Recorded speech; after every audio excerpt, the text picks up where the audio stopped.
Okay, welcome back. Last time we finished off, well, started and completed everything that we could currently do at the air raid shelter.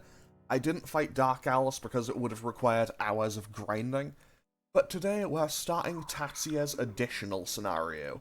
Now, this was only in, I'm pretty sure it was only in the PSP version.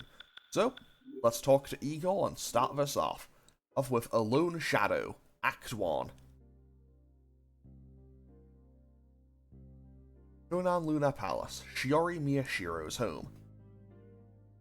Come on in, Tatsuya. The room over there is open, so feel free to use it.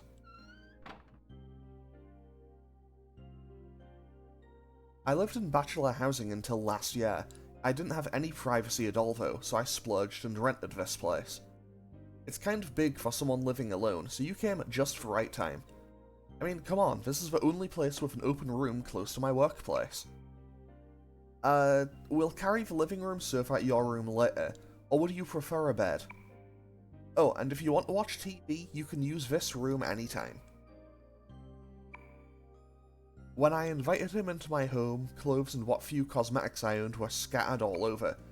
I tried to keep chatting in as bright a tone as possible while I tidied up, but I might have sounded a little shrill and nervous. I don't know if he was being considerate or was embarrassed by the state of my apartment. He loitered by the window, stoic and silent, without looking at the room. Instead, the long shadow that bore down across my floor told the tale of his mental state, of lost bearings, of rejection, and of loneliness. And the controller's disconnected. He meant to vanish somewhere, like shadows slipping into darkness with the sunset, doing something all on his own, now and forever. But I wouldn't allow it. I've had circumstances that I've been on hold for 10 years. That's right, this wasn't just his story, it was both of ours.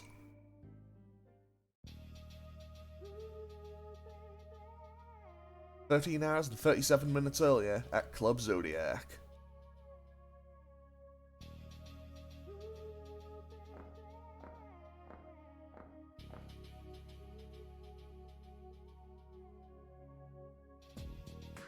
Anna Yoshizaka-san? Who are you? The fact that she didn't deny it when I suddenly asked her name and instead asked for my identity proved that it was her. I was prepared for it and opened my purse and thrust my ID into her face. Her blank expression was unusual for a kid her age. I didn't much like my own surly portrait, which was printed above my full name and my rank as a police officer. "I'm Shiori Miyashiro with the Conan PD Juvenile Division. A pleasure to meet you. I only came here to use the bathroom. I'm just about to head home." She'd already guessed why a juvie detective, and not one of the traffic cops she's acquainted with, showed up at this hour. As Anna moved away from the wall she'd been leaning against, she told me a bold-faced lie and began walking towards the exit. "That's not what I came here for. Not today. I've got things I want to ask you." Anna stopped, glanced over her shoulder and fixed me with an emotionless stare. I realised she'd jumped to conclusions on why I'd come. Otherwise, it wouldn't have mattered what I'd said. She'd have tried to leave, and just as she'd been doing, to avoid causing trouble for the club. Every community has unwritten rules. Dropped out of school and the track and field scene, and found her place in a world where she didn't belong. She was already a part of this apathetic subculture. You know that Daisuke Kaneda, the man who did the hit and run on you, got out on bail, right? What about it? He was killed. The first hint of emotion appeared on Anna's face, even though it was evanescent, and when her beautiful eyebrows, twisting with suspicion, returned to her old, stony-faced mask, she left out a single brief breath. "And so you came to investigate me? When did I?" Anna no doubt knew far too well what the cops would ask at a time like this due to the incident that ended her sports career. She beat me to the punch by asking for his estimated time of death. She wasn't just gutsy, but also quick on the uptake. Naturally, she would have an alibi. It wasn't like I doubted it either. But with the state of Sumaru City, it was possible to kill a person without ever personally laying a hand on them. I'm not interested in your alibi. A proper investigator will no doubt come ask you about that soon enough. What I want to know is this. Have you seen this before? I pulled out a message card with white letters printed on a black field and handed it to her. You're next. The hell is this? The sender is Joker. He's the bizarre, murderous monster from Rumor. You know, the one where if you call your number from your cell, he'll kill someone you hate for you. You've heard of him, right? Something identical to that had arrived at Kaneda's home. It seems like Joker's conscientious enough to send an advance notice. I never would have expected it would have matched the rumor so perfectly. Oh, do you think I asked him to kill the guy? Sorry, but if I had wanted him dead, I'd have done it myself. Anna casually flipped the card over, glanced at the address, and was about to hand it back when she stopped herself. This was the second time today she'd made that face. That's right, it's my own address. Got any hunches? I think it's a prank. There could be some kid who's got a grudge against me for the work I do. But no, this is my doing. I called the Joker and asked him to kill Shiori Miyashiro. I didn't know if she was lost for words, but Anna's expression didn't return to its blank mask. There were probably a lot of guys who'd love to see her make a different face from her usual mask. My efforts would have been praised by those gyrating bodies on the dance floor. Although I doubted it was this face that the guys wanted to see. Have you ever called your number from your own cell? Naturally, it acts as though the line's busy and won't connect, but this went through. He never said a word, but the person from Rumor definitely picked up the line. Why do you give him your own name? There's no way I could test it using someone else's name. Hey, how was it for you? Does Joker just kill the other person? Does he demand a reward or compensation or something? Have you ever held a conversation with him or seen him in person? His hair, you'd think if he didn't cut it, it would look like an unkempt lion's mane. Wasn't he in his late 20s, maybe around 27, 28? As I prattled on, Anna appeared to shut me out again. With a cold look, she stretched her arm out and handed back the advance notice to me. You want to know that bad? Why not ask him? If there really is a Joker, he'll come kill you, right? Sorry, since you went through the trouble of preparing that little prop... since you went to the trouble of preparing that little prop, I didn't ask him to kill anybody. Exactly right. If the Joker was just as rumored, even if I left him alone, he'd come to me. I just had to wait. That was my intention in the beginning. That's why I gave my name to whoever was loitering on the other side of the bug tap. Despite that, I paid this girl a visit because I wanted to calm my nerves. A photo of the victim flashed before my eyes. I'd seen the picture at the Assembly HQ investigating the bizarre serial murders. Nobody wanted to die like that. If she had requested a murder from Joker, then I might have gotten a clue leading to his identity. Then I would have been able to arrest Joker before there'd been any more victims. But that meant this luckless girl would be accused of either being an accessory or the prime suspect for the murders, or else instigating them. I was in such a hurry to capture the true Joker that I'd only thought of my own benefit and unconsciously hoped for that. So naturally she'd held me in contempt. This wasn't how a police officer representing the juvenile division, which handles the well-being of young people, should have conducted herself. Still, I was a little relieved. Judging by how she'd reacted so far, this girl was innocent. My expressly accusatory interrogation had pissed her off. You're absolutely right. Sorry for giving you the third degree. I really ought to confirm it for myself after all. I looked into her without permission from the investigation HQ, so I had to make up for offending her while she was also the victim of a crime. I might have been working on my own, but if I broke faith with the system, I'd end up just another dirty cop, and that wasn't an option for me. Besides which, the name of the game was to unmask, stop, and arrest Joker. I steeled myself, approached the employee at the entrance, showed him my badge, and spoke. This club has a VIP floor further in, right? Are there any other entrances besides that door over there? The man tried to avoid meeting my eyes. He knew I was going to be trouble. Nah, we recently switched owners as the back's mid-renovation. Nobody's using it right now, so it's empty. How convenient. I'd like you to rent it to me until morning. Could you give me the key? Huh? No way, I'm a part-timer. I don't know anything about that kind of shit. This club reported that it's a Type 3 business, right? I wonder what time it is now. Just when did the alcohol start flowing freely? I'm sure you know the food and entertainment laws. If you don't, perhaps I could take you on a tour of the police station. I think at worst you'd get a month of casual leave. The new owner won't get mad, right? Casual leave, or in other words, he'd be arrested as an accomplice and the business would get suspended. By law, businesses where customers stand and dance must report applying for a license to serve food and drinks. But once they get it, they can't do business past midnight. Stupidly honest clubs that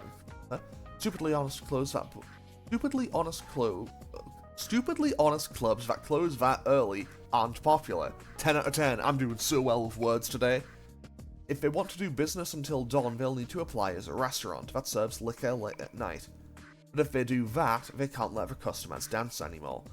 So-called small and medium-sized clubs conduct legally grey business practices, well, by just looking the other way. I understand. What the hell are you gonna do? Please don't get me in trouble. Thanks. I'm just gonna dance until dawn. Till I survive, that is. Well, if I survive, that is. He gave me 2 keys and I handed the man my business card, which had my cell number on it. It was a card I'd give to kids I was providing guidance to. I'd tell them to call me if they had any problems. Naturally, to prevent misuse, it didn't mention that I was a police officer. Then I politely asked for his cooperation, namely to call me if anyone else tried to enter the VIP floor. I also added that if morning comes and nobody leaves, that he should call Sergeant Sewer of the Criminal Investigations Division. I emphasized that he not contact any other police officer. I was sure that Detective Sewer would be shocked if he got a call just like I requested. After all, we'd never really talked before anyway. Even if he only knew me by name, I knew him well. The hell are you trying to pull? All the victims up until now have been targeted in places where they were alone. If I'm going ahead into the back, staying by myself is ideal. There's no exit or entrance besides this one, so if anyone but me leaves through there, that means they must be the Joker. That card from before, it's the real deal, right? Hurry up and go home. Not all adults are as understanding as I am. I'll keep your carousing to a minimum. No matter what happens, you mustn't come peek inside. That guy you mentioned earlier, Detective Suo. He'll probably come see you before long. He's heading the investigation on number 501, Joker. When he arrives, explain to him what I asked you tonight, and tell him that you don't know anything beyond that point. He doesn't think you requested the hit from 501 either.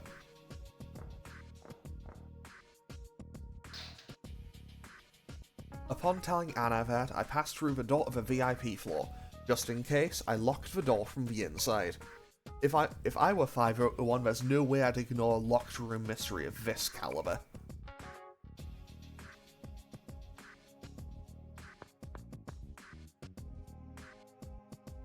The hallway connected to the secret dance floor changed to a red Chinese style design. Word on the street was that nobody got in without the say-so of a regular. It looked like the rumors that the Taiwanese mafia bought out this club were somehow true. Before when I came to do guidance for the students of Kasugiyama High School, Club Zodiac was a cheap place arranged with constellations like the name implies. While walking through a vulgar red corridor the sort only the nouveau riche could like, I pulled out my cell and called a familiar number.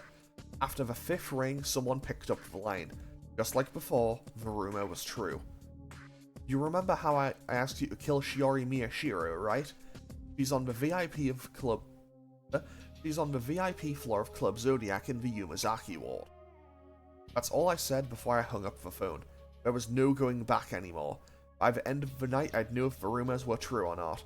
If I failed, I'd just add another corpse to the pile. So, now we're at the Suo household. At that moment, I remembered everything. I remembered that I was from... At that moment, I remembered everything. I remembered I was from the other side and everything that had happened there.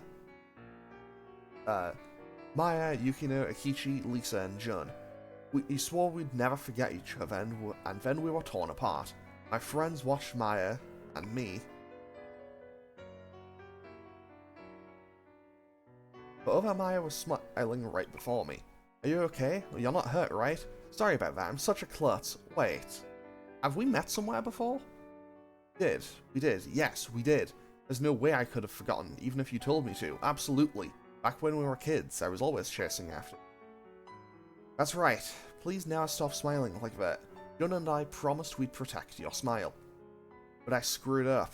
The first time was 10 years ago, the second was in his world, and the third time... Damn it, I got the hell out of there.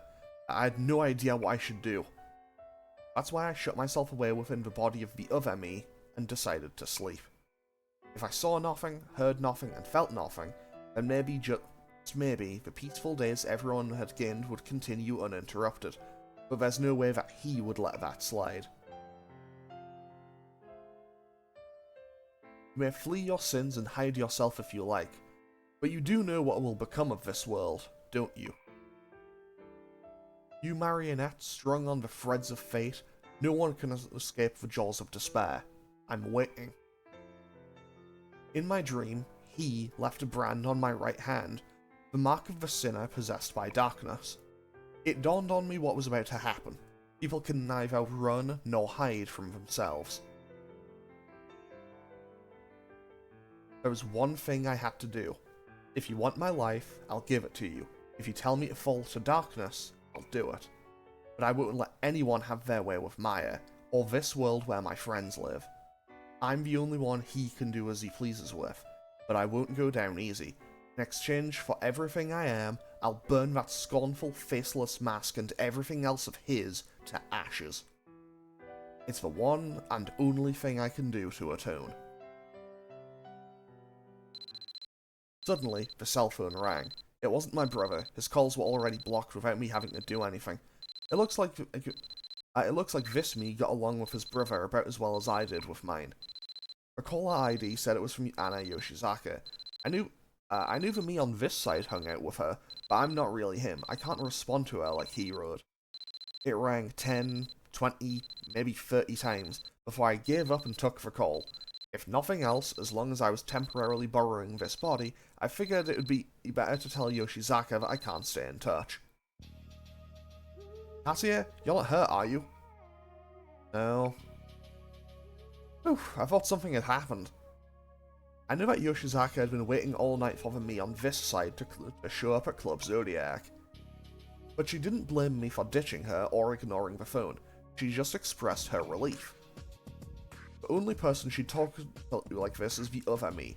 On the other side, I had also close relationships, just like he and Yoshizaka have here. My chest hurt. Tatsuya, you said your brother was a cop, right? Earlier, this weird cop chick came and holed herself up in the VIP floor. Seems like she called Joker and told him to kill her. She asked Nakamura-san to give your brother a call in the morning if she didn't come out. You don't want to see your brother, right? I'm gonna go up and check on her in a bit, but it'd be better if you didn't come tonight. That's all. The other me had probably never broken a promise.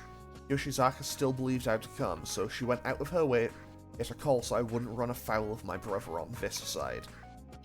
But the bigger shock was hearing her say Joker's name. On the other side, Maya and the rest of us fought against Yoshizaka, who had become one of the Joker's minions. Don't. Yoshizaka, don't you dare go in. I'll go. Get out of there right now. Don't get anywhere near Joker. Yoshizaka? Okay. If that's what you say, I'll do it. The me on this side called Yoshizaka by her first name. I didn't have time to correct myself though. Joker might have already been close by. I was concerned about the woman dropping my brother's name too. On the other side, my best friend Jun Kurosu put on the Joker mask after he screwed with his memories, but Jun kept his final promise. He should have lost his memories of the other side and now be living peacefully on this side as Jun Kashihara. Someone who wasn't Jun had become this side's Joker and is committing serial murders as his pawn. Marking the end and a new beginning, I vividly recalled the last line of the Oracle of Maya, which had served as the trigger to the destruction of the other side. The same thing that happened on the other side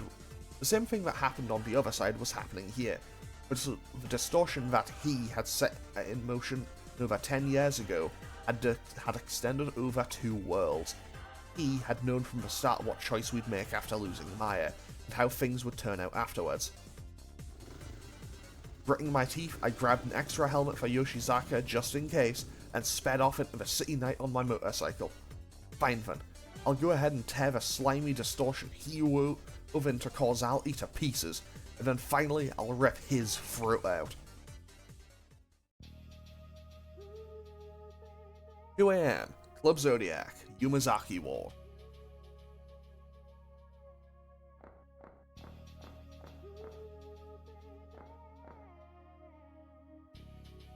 Tatsuya.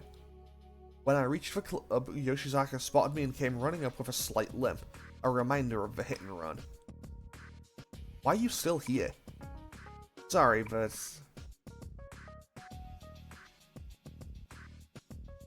When Yoshizaka finished explaining what was going on, the club employee called out to me, looking nervous.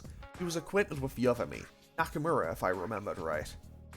Yo, Tatsuya, I heard from Anna, but Detective Suo is your big brother, right? I ain't calling the pigs from the club. Do you know that lady cop too? Damn it, this ain't funny. Normally the new owner's got the man's number. Nakamura, lend me the key to the back. I know you've got a spare. I'll go talk to her. Talk? Hell no, she said to ring it in if anybody tried going in after her. She's a cop, dude. A cop! You don't have to call. I spotted and picked up a business card that I guess the lady detective had left on the counter. Shiori Miyashiro. I went ahead and memorized her name and phone number.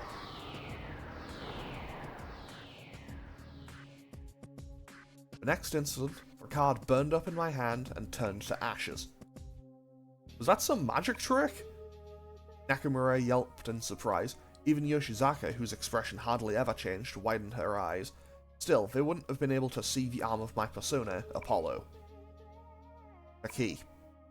When I held out my hand, Nakamura got the key from the case and handed it over, trembling with fear.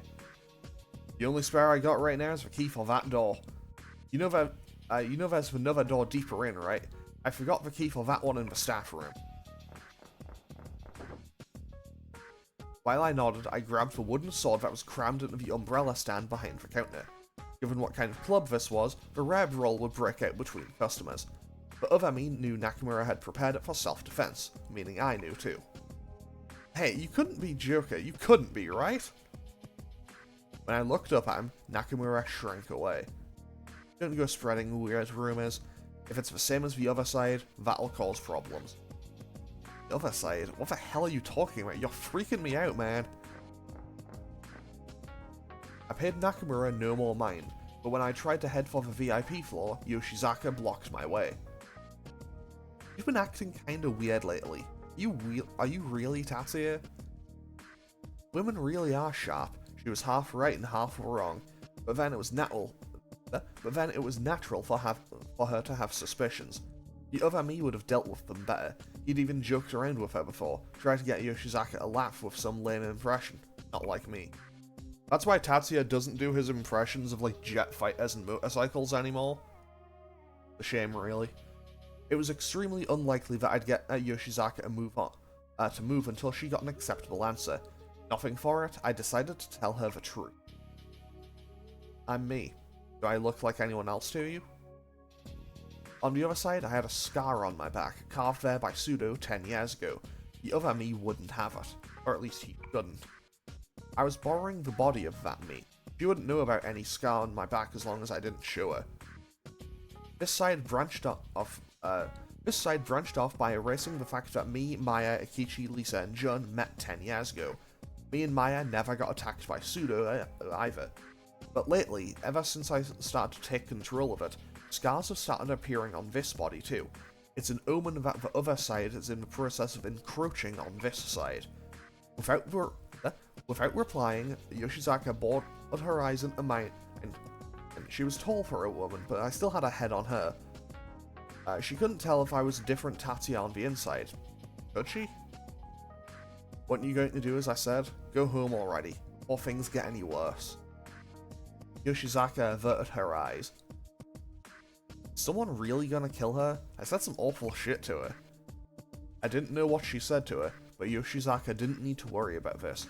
That other a woman who should have taken responsibility. She was the one who caused this mess. Don't worry, Yoshizaka. I won't let her get killed. That's why I came here. Hey, what do you intend to do, Tatsuya? Atone for my sins. Don't get involved with me for a while. With that said, I slipped past Yoshizaka. Anytime I got involved with someone else, it brought me pain without fail. I didn't want to let anyone else feel like this ever again. With this, I'd bring all of this to an end. And now, I can finally actually go in and, you know, get into gameplay. On the other side, the hallway had a cheap-looking upholstery spangled with constellations to match Club Zodiac's name. Here, it had been changed to Chinese-style red upholstery. Nakamura had said the proprietor, there we go, had changed. I wondered if they were trying to set up a Chinese restaurant in the interior. Then a few winged monsters I'd never seen before dropped down from the hallway ceiling.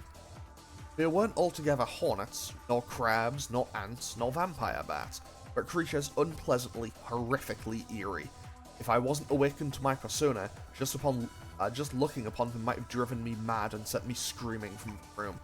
That's how big of a punch they packed. They snapped back their wings with a whip-like crack and a malicious buzz started emanating from their abdomens, which were swollen like a hornet's. They had mouths on what looked to be their heads, but it seemed their voices came from below.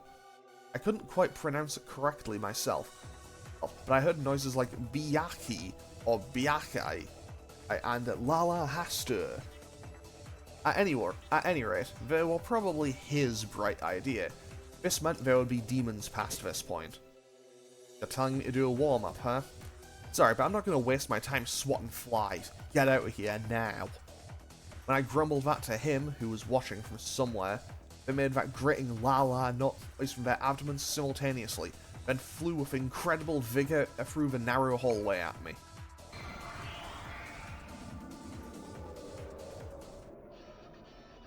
Also, you do get a unique battle theme for this. Also, you may note, I am currently stuck using Seth. Which is strange, I could have sworn you get access to both Seth and Apollo. I was dead certain it was whatever persona you had when you went in and Apollo, but okay. On the plus side, I now cast Tarukaja and just boost up my attack and then cast Deathbound. Yaki is like level 40. Yeah, so I should probably just annihilate these without too much hassle. Like, they can do decent damage, but again, I am, you know, super high level. Or comparatively.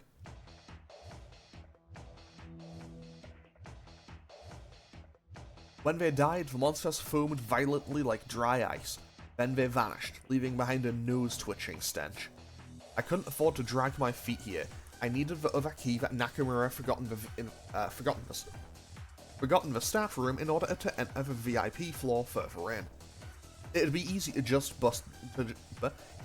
bust down a single door, but there was a police officer inside.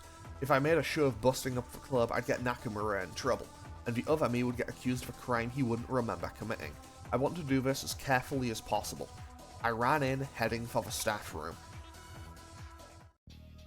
Okay, so, now, you know, about half an hour in, now after about half an hour, we are finally ready to actually start this. And on that note, just looking at the time, I did not plan this. I did not plan this time correctly. I'm just gonna save and make a cut because I have to quickly run and go do stuff. So I'll be right back to continue this. Okay, off we go. What happens if I was gonna say, what happens if I try to go backwards? Turns out no, I was going forwards the whole time. Because apparently there isn't a way backwards. Or maybe there is and just... Anyway. Spend 3 onuses.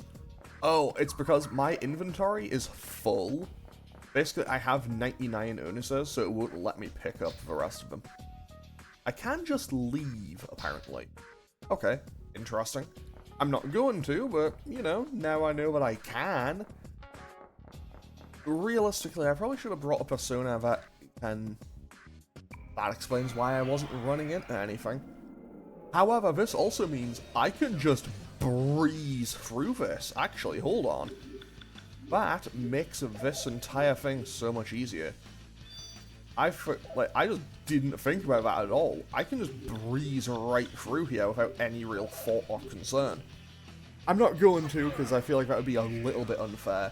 But also, Tatsuya is like 30 levels above every enemy in here. So, yeah, it's not going to be much of a threat for him regardless. Pretty much, I don't know how long this will take is the thing. I don't think I can negotiate with Hun Hao very well, though. Aquarium. That actually works, apparently. So now we're just gonna glare at this thing, I guess, until it gets mad and runs away. Or gets mad and attacks us, which also makes sense, because it makes it both happy and eager at the same time. I mean, credit to it, it did hit me for 99. Honestly, I kind of wish there was an option to just turn off, like, hey, they will attempt to negotiate with you as soon as an encounter starts. But it's a very minor thing, but it's kind of just a bit on the inconvenient side. Anyway, my general approach here is, oh cool, that's sat maxed out, so I should now have Aqua Retide as well. 10 out of 10. But I'm just going to go for Deathbound, because Deathbound will probably just wipe them all out. I say wipe them all out, it's only 2 enemies, so realistically it should be wipe them both out, but, you know, it doesn't make any difference, really. Okay. Now, where do I go? Okay. I know the staff... I'm pretty sure the staff room is on the 3rd floor, but I don't know exactly where. Also, I'm pretty sure strength demons are immune... Not immune, but resistant to most things. So, I'm not going to bother wasting my time fighting them. Okay, there's the VIP floor. Sure enough, the VIP floor door is locked. I could hear faint music from within. That lady detective, Shiori Miyashiro, is probably inside. I don't know if she's still alive or not, though. I try knocking, but I don't get a response. Looks like I'd best hurry up and get that key after all. Okay, what's in here? 10 rattle drinks? That's a lot of healing. Like, that is collectively, hey, you can heal for 2,000. Which, I guess is kind of fair, because I do have to do a kind of boss fight at the end of this. Very minor spoiler, I suppose. Also, in case you couldn't tell, this is taking place ages ago. This is taking place, like, right at the start of the story. Like, this is taking place, I think, pretty much the night before the main game starts. So at this point, Maya and Ulala haven't even, like, awakened their personas properly. Like, they are both kind of just, yeah, at this point. Tatsuya doesn't have his persona or anything. Like, at this point, Tatsuya, I believe, is pretty much... Well, Tatsuya and Joker, I think, are the only, like, active persona user. But hey, we will get there when we get there. And I believe... There we go. Staff room should just be right here. You know, I'm not even gonna bother fighting them. I'm just gonna run for it, because they don't give enough experience for me to need to worry about it. Anyway, off we go into the staff room.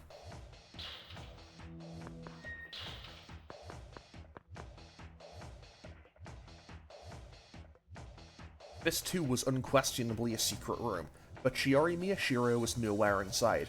According to Yoshizaka, it seemed she requested her own death so she could arrest Joker. Normally, a single detective wouldn't go that far.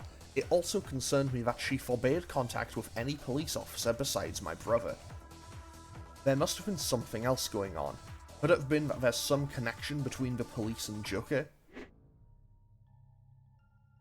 I spotted the key on top of the table, but when I tried to approach, the corners of the room twisted mushily with a nauseating stench, and from the twisted space, several filthy tentacles stretched out. I jumped back and just barely evaded them as the tentacles flung a thick mucus across the entire room. Smoke rose violently from the walls. This thing's limbs were melting them. Something was trying to rip through dimensions using the tentacles stretched to the walls as a foothold and force its way into this side. The walls crawled and so did my flesh. I'd never seen this thing until now either. It seemed the demons on this side were more grotesque and in worse taste than the ones I'd seen on the other side. So this is Shub-Niggurath. Its body was at once like a festering cloud, an octopus, a twisted tree, and its many mucus-discharging mouths set my teeth on edge. Its black feet were split like goat hooves. A normal person had seen this monster, they'd have probably gone insane. When you awaken to your persona ability, to the other you who possesses powers like gods and demons, you become able to summon a persona. If you call forth a god who holds sway over fire, like my Apollo, you can even manipulate flames at will. In the depths of human heart, shared with all people, there is a domain where mythological archetypes dwell, and they grant an influence over an individual's personality development. Maya said that anecdotes of mythological divinities of the world over probably exist because of that. Gods and demons exist not in heaven and hell, but in the hearts of humanity. Personas even have an influence on physical and mental abilities. My ability to wield a sword like a master and my resistance to terror, not tower, are both thanks to my persona. Gods and demons are not the only archetypes sleeping in the human heart. If the collective unconsciousness is where all human psyches are built on and return to, that means I too exist somewhere in the world of the subconscious as a master of arms.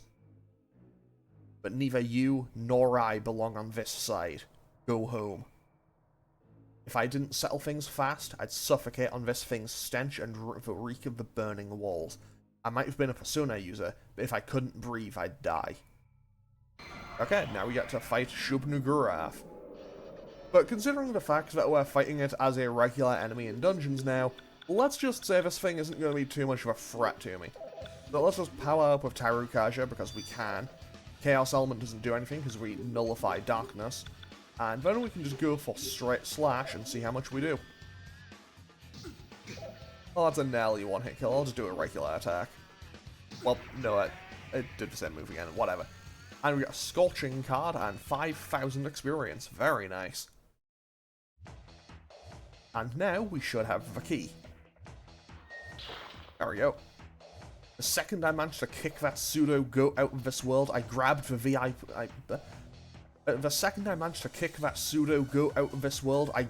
VIP floor key and leapt out of that stinking room. When Nakamura saw the state inside, he'd scream. I tried my best to be careful though. I hoped he wouldn't blame the other me afterwards. Okay, so let's quickly patch ourselves up because I do know what's coming up. You know what? No, I can manage on 378 SP. I will be more than fine with that amount, especially because I'm just gonna run from every encounter I see on my way here. Mostly just because I don't see much point in fighting them. Because, again, they're just so many levels below me. If I go over here, is there another item? There is not, okay. Anyway, off we go back towards the VIP room. Fortunately, we know where it is. I mean, I say that like it's a big maze. It's like, no, it's just directly on the other side. Anyway, let's get on over there and see if we can save Shiori. I love it when they don't want to negotiate with me, especially when I only have one person who can't negotiate successfully with them. Okay, so if we go over... Hopefully this will be the final random encounter we get. Okay, you know what? Okay, Kulubari, can we successfully negotiate with you? While telling it was a dresser made it mad. Yes, Tatsuya scared of bean buns. Learn Chinese. No, that made it mad. The leg. Well, that worked. And does glaring at it make it eager or angry? Let's see what happens. It made it mad. I mean, I'm going to take like 10 damage. Well, I took 9, so close enough. Anyway, off we go, and now we can go into the VIP floor. Tatsuya used a VIP floor key, so now we head on in. This dream again, I was so sick of it. It was all because lately I'd been doing research on 501 right after getting off work. I hadn't slept well at all. When I leaned my back on the wall next to the VIP floor entrance, I started lucid dreaming while upright. A golden butterfly danced in a round room that was encircled by pillars. Its flight pattern was even friller than usual, but I knew what was about to happen. I mean, the butterfly was just going to turn into a masked man and ask me my name like always. My kid brother had bugged me into playing this weird game, and ever since I've had this dream over and over again. Sure enough, the butterfly vanished and the masked person took its place. There's something unusual though. Their androgynous voice was harder to hear, and their body was dim and see-through. Now that I thought about it, the space between the pillars was redder and hazier than usual too. Doesn't matter how many times you ask, I won't tell you. Besides, nobody ever believed me when I told them the truth anyway. I'd seen him, the man who dismembered my little brother. What I wanted to know was this butterfly person's name. You want to know mine? Then tell me yours first. No. Now that I was an adult, it was different. What I wanted to know was whether the rumour was true or not. The rumour that Joker is Tatsuya Sudo, the monstrous serial killer from 10 years ago who was never caught.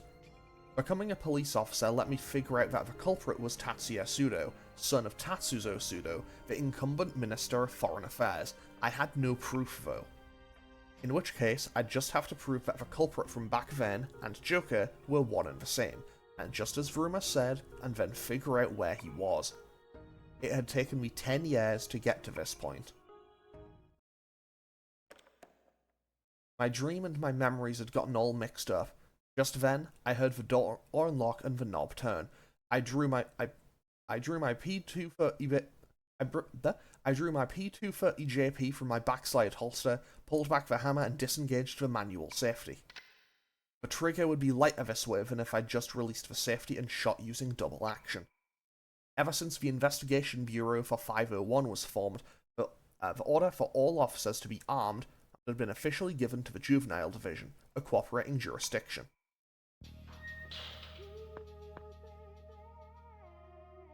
The entrance opened quietly, and a tall shadow entered the dim dance floor backdropped by lightning. He carried a cylindrical weapon turned over in his hand. It looked like a sword which matched the weapon wounds of 501's victims according to the forensic investigations. This is the police. Throw down your weapon. My voice sounded hoarse as I yelled that, aiming at the shadow's head from the side. I could have used a hot green tea. Shiori Miyashiro, right? I have my gun aimed at your head. Throw down your weapon. The shadow barely moved, as if he were a statue, but I didn't know if he was prepared for this. He immediately released his lethal weapon. I kicked it away from where it fell on the floor, and shouted at him again with my gun still trained on him. You're under arrest for being in violation of the Swords and Firearms Control Law. Hands behind your head and drop to your knees. He placed his hands on the back of his head and obediently dropped to his knees. I couldn't let my guard down, though. His victims weren't just cut down. There were some that seemed like they were eaten alive. Who knew what kind of deadly weapon he had hidden on him?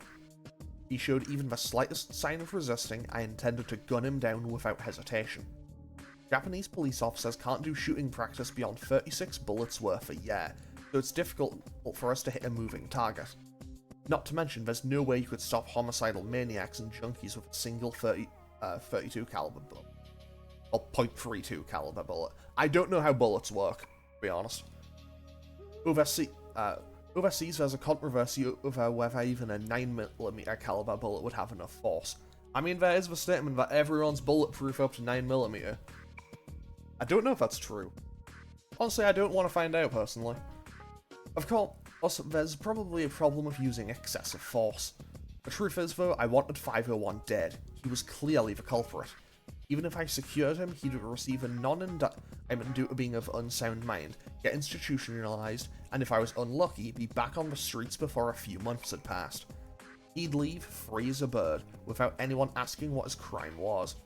In this country, there's no judicial institution in place to handle mentally impaired people who've committed atrocious crimes. Involuntary institutionalization ultimately only targets the mental disability. They can't handle them as criminals. Consequently, once it's been judged that there's no fear of them harming themselves or others, they must be discharged immediately, even if the very doctor who examined them felt there was risk of recidivism. There have been several movements trying to introduce measures preserving law and order with stronger binding force. However, they've been stymied many times over because of strong protest from the opposition faction that touts protection of human rights. So then what about the human rights of the victims? The rights of the victims who one day had their uneventful but happy lives ripped from them all of a sudden, and of those left behind. The perpetrator wasn't in a normal state of mind, or incapable of taking responsibility. Are you telling me to just fucking accept that?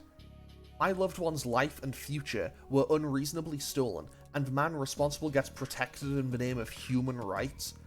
That's the status quo for this country's administration of justice. Are you crying? It's natural for someone to tear up when they're tense. You could see the corners of my eyes in this dim light. Whatever, it wasn't his damn business. Also, that's a wooden sword. The shadow jutted his chin at the weapon on the floor. I glanced at it without turning my head and confirmed that it was true. The hallway light streaming in from the door illuminated a wooden sword. I couldn't charge him with a violation of the Swords and Firearms Control Law. Can I get up now? No. You still may have committed an unlawful assembly with deadly weapons. What's your name? Tatsuya. Tatsuya. I turned up the hall lights with the remote in my other hand, then looked at the shadow's face. While there was intensity in it, this was definitely a young man. I guess he was about 17, maybe 18 years old. He looked like Sergeant Suo. Was he the former Detective Suo's child? What was he doing here? Was he Joker? I was very confused. Do you have any ID? I think there's a driver's license in my wallet. I ride a motorcycle to school and I doubt it's unregistered. He talked about himself like he was someone else. What a weird kid. Where's your wallet? My back pants pocket. Stand up slowly, place your hands on the wall and spread your legs. Once he obeyed my directions, I completed a quick pat-down. He didn't possess any other weapons. Inside his wallet there was a normal motorbike license, the so-called mid license. There's his picture and name. This was Tatsuya Suo, alright. Okay, turn this way. Keep your hands where I can see them. He obeyed me without question. At least his face and photo matched up at a glance. But there was something different about the boy in the photo, or who gave a challenging smirk, like he'd fight anyone who looked at him funny. It was his eyes. What was with this kid's eyes? It was like they'd suck me in. What child looked like that? There was a detached quality to his gaze, like he'd resigned himself to or accepted something. How did you know my name? Were you the one who picked up on the other end of the line, or did you hear it from your father? The address on his photo ID definitely matched what I had pinned down for former Detective Suo. No doubt about it. This kid was his son and Sergeant Suo's little brother. My dad? No, I saw your business card downstairs. He was probably surprised that I knew his father, given his puzzled expression. I see. Did the people from the club ask you to chase me out, or did you come to kill me? You wouldn't happen to be the Joker, would you? No, the club's got nothing to do with it. I came to warn you because Yoshizaka asked me to. You stay here, Joker really will kill you. You mean the advance notice? If you know about that, then hurry up and go home. You don't understand at all. Your gun won't do a thing. Next moment, I found myself staring blankly at the center of his chest. It took me several seconds to comprehend that he'd seized my handgun along with my right hand and pulled me in close. His movements were so hyper-quick, my eyes played tricks on me. It looked like time had skipped. He tightly gripped the small automatic handgun in his large, decidedly unboyish left hand. The slide was retreating a bit too. Now, even if I pulled the trigger reflexively, it wouldn't shoot. Where in the world did he learn this? I felt the forceful beat of his heart on my cheek through his bright red bike levers. When I looked up, I saw the handle of a fruit knife or something similar thrust all the way to the hilt in the wall next to his face. It hadn't been there a second ago. If my face hadn't been buried in his chest just now, that thing might have struck dead on the back of my head. When he removed his right hand, which held on my head, he pulled out the knife next to his head while glowering at a spot further inside the club. The blade's about 10 centimeters long, but all of it had sunk into the wall.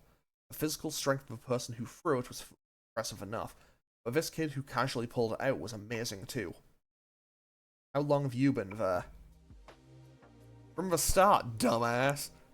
At Tatsuya's question, the voice of another man behind me responded. It sounded like he was a good distance away. It's been a long time since I had booze. Here I was, just thinking over a drink or five of how to axe that broad and when you get right in the fucking way.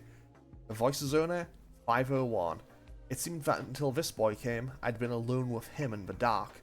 When I arrived, I'd verified that there wasn't anyone else in the dance hall. When did he get here? A chill ran up my spine. When I twisted my body around as if to shake off my fear, Tatsuya removed the hand that had been restraining me. Without a moment's delay, I alternated my gun both at him and in the direction of the voice.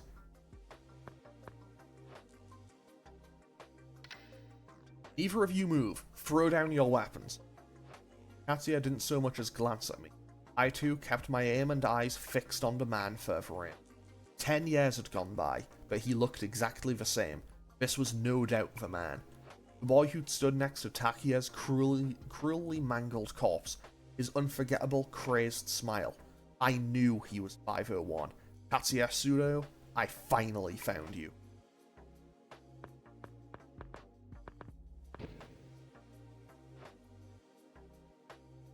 First time no see, you fucking brat. Voices told me all about you and the other side. Sudo was sprawled out on the sofa deeper inside the dance floor, legs shamelessly stretched across the cushions. He was gulping down an entire bottle of dry gin dangling from one hand. He probably pinched it from the bar counter next to it. He had a 5 o'clock shadow and unkempt hair grown out like a mane.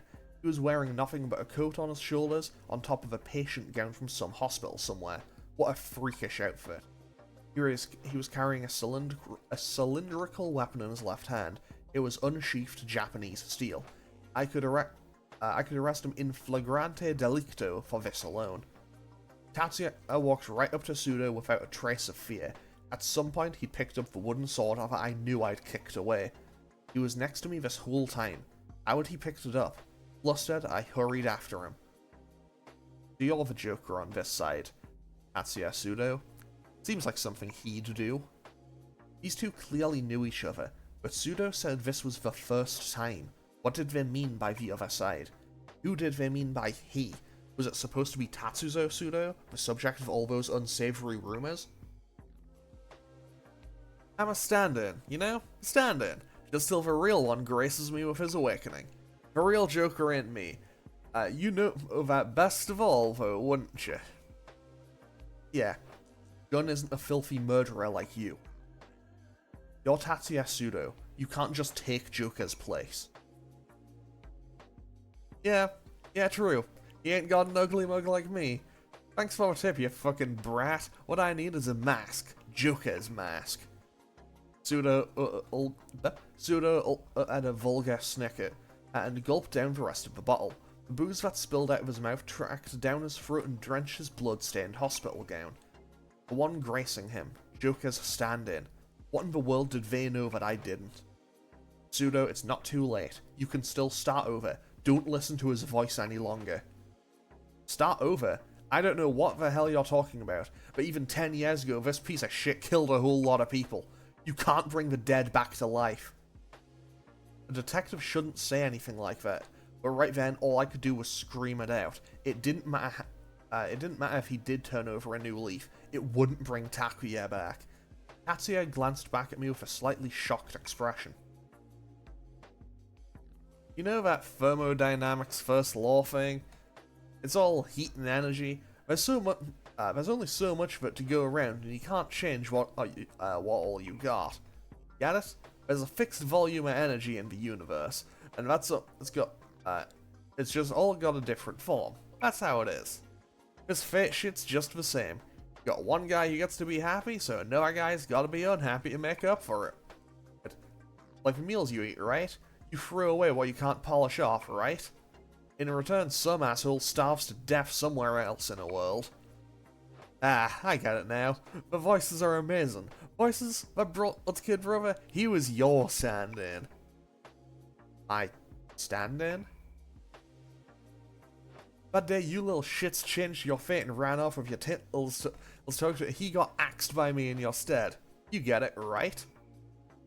Tatsuya watched my face with widened eyes while listening to his story. I couldn't take my eyes off him either. Tatsuya was this boy's replacement? Incoming phone call. Got an order to kill Maya Amano. The moment Pseudo said that, a shadow that looked like a crimson figure flared up from Tatsuya's body and assaults Pseudo. A black figure seethed from Pseudo's body too. The two men, and all of a sudden, were locked in mortal combat. Combat with a C. Over Tatsuya and Pseudo's heads, the shadows clashed in the same form. Scarlet and Sable flamed, intertwined, and whirled all through the dance floor, or like two snakes trying to swallow each other at the whole. Several bottles that had been left on the counter exploded, and alcohol fume flames ran over the countertop. This is Joker, with the persona your sins sired. How do you like it? Looks just like you. You'd lay just one finger on Maya, and I swear I'll hunt you down and kill you like the dog you are. Every time, in every world. And whose fault is it that she died anyway, huh? Whose fault is it that the other side got blown to hell? Got up? You killed them all. I almost feel sorry for him. Take a good hard look at my persona's happy fucking face. Oh, yeah, get mad. Get madder. Let the voices take you. Do we get a boss fight now? There we go. Now we finally get the boss fight. Yeah, so, I feel like, so I should note, this remake came out in 2011, I think? And, now I'm not saying that the entire bit about, about the judicial system, I'm not saying that that was probably the author, maybe putting their own personal opinion in on it. But yeah, I feel like that probably is the case. Anyway, I'm probably just gonna, I can probably just spam my way through this and win regardless. Yeah, win easy. Easy win.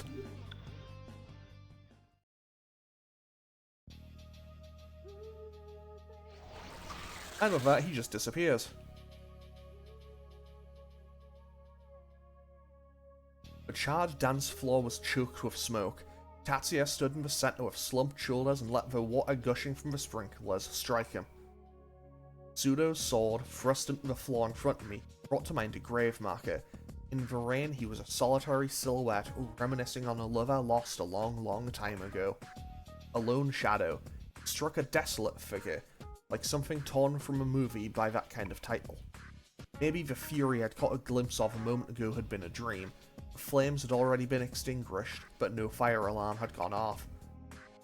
Had one not been installed, or was it turned off? Either way, it was a violation of the Fire Services Act. Pseudo had escaped, just like Tatsuya-kun's wooden sword had Pseudo had escaped, just before Tatsuya's wooden sword could have split his face in two. He vanished, as if sucked in into a round patch of darkness that had opened up mid-air. For a long time after that, Tatsuya stood stock still. I just watched him. We were both soaked from head to toe. At last, head still bowed, he pulled out the sword that Pseudo left behind and murmured, subdued. What was your brother's name? Tatsuya. If he'd lived, he would be about your age. Can I ask when he died? It was a sweltering summer night, 10 years ago, August the something, on the grounds of the shrine in Rengadai. I found him. Pseudo had just thrown Takuya's head into the underbrush and was about to run away. That's the day. How could this be? Tatsuya faced me with a look like he wished he could be anywhere but here. The golden retriever that Tatsuya and I kept when we were kids. The golden retriever that Tatsuya and I kept when we were kids often had that look when our mom got mad at him. But this kid could never be someone's pet dog. He was more like a wounded lion who removed himself from pride. The only people who ever believed me when I said I saw Pseudo's face were your father and one other police officer. Your father promised me he'd arrest Pseudo. 3 days after that, your father was discharged for accepting bribes. Purportedly he'd accepted multiple bribes in compensation for disclosing investigation info to organized crime groups. It was complete bullshit. Your father had been set up by Pseudo's father and another police officer. His partner betrayed him. Damn it, there was no stopping it now. This wasn't my story to share, but it wasn't fair to get him to tell me everything I knew if I didn't spill my guts too. Whatever burden this kid was carrying, I wanted to share it. I couldn't help but feel that if he didn't, that if I didn't, he'd end up falling into a bottomless hell. I was sure he was just keeping his balance on a very thin edge, much like the blade he now had in hand. There was no way it was okay for a teenage boy to make a face like that. But, you know, it was only just recently that I learned that myself. I always held a grudge against your dad. That's why I became a cop. I thought the police weren't trustworthy. I'm sorry. Your father was a fine police officer. He took responsibility for a crime he didn't commit to protect you, your brother, me, and his backstabbing friend from Pseudo. It must have killed him inside. Oh. I might have just made things worse. I didn't have the silver key to open the door he'd shut tight. I wagered the only one who did was my hermano, but whether with a wire or whatever, I wanted to meddle anyway and pick that lock open. I'm so sorry. What Pseudo said was true. It's my fault your little brother died. At that point, I had no concept whatsoever of the conscious size or palpable weight of the sins he shouldered. To be continued.